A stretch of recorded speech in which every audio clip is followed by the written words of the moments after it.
Kenapa tempat dilaknatnya kaum Ad dan Tsamud, Petra, malah dijadikan tempat diskotik? Transformasi situs-situs bersejarah yang terkait dengan kaum yang binasa dalam Al-Quran, seperti kaum Ad, Tsamud, dan penduduk Petra atau Nabat, menjadi pusat hiburan atau pariwisata modern, memicu kecaman keras. Dari sudut pandang kritikus ekstrem dan kalangan fundamentalis, fenomena ini bukan sekedar pembangunan ekonomi, melainkan pelanggaran teologis yang berat. Berikut adalah poin-poin analisis dari sudut pandang tersebut. 1. Pelanggaran larangan Nabi atau sunnah. Kritikus ekstrem merujuk pada hadits sahih saat Nabi Muhammad SAW melewati Al-Hijr atau Madain Saleh atau wilayah kaum Tsamud.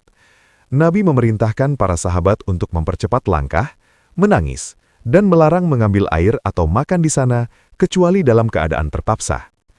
Mengubah tempat yang seharusnya menjadi pengingat akan azab Allah menjadi tempat bersenang-senang, atau diskotik atau festival musik, dianggap sebagai bentuk pembangkangan langsung terhadap syariat dan pengabaian terhadap rasa takut kepada Tuhan.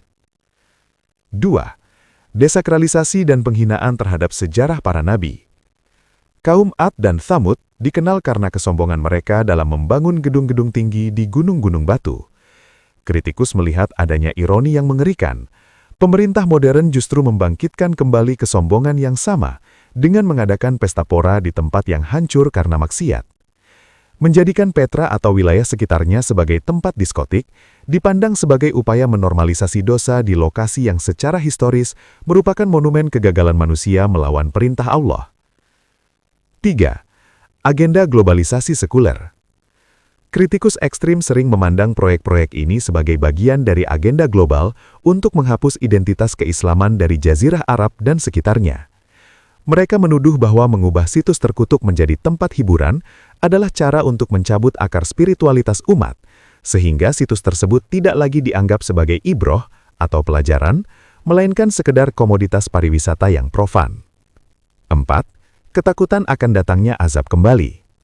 Dalam perspektif ekstrim, tindakan mengadakan hiburan malam di tanah yang pernah dibalikan oleh azab Allah dianggap sebagai tindakan memancing murka Tuhan.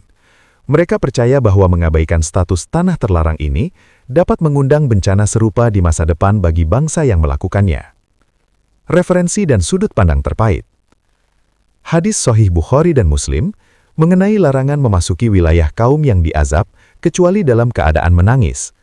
Hadis ini menjadi landasan utama kritik terhadap pariwisata di Al-Ula atau Madain Saleh dan wilayah Nabab atau Petra. Analisis eskatologi. Tokoh seperti Syekh Imran Hossein sering membahas bagaimana modernitas di Timur Tengah, termasuk pembangunan di tanah bersejarah, dianggap sebagai bagian dari fitnah akhir zaman. Kritik media alternatif.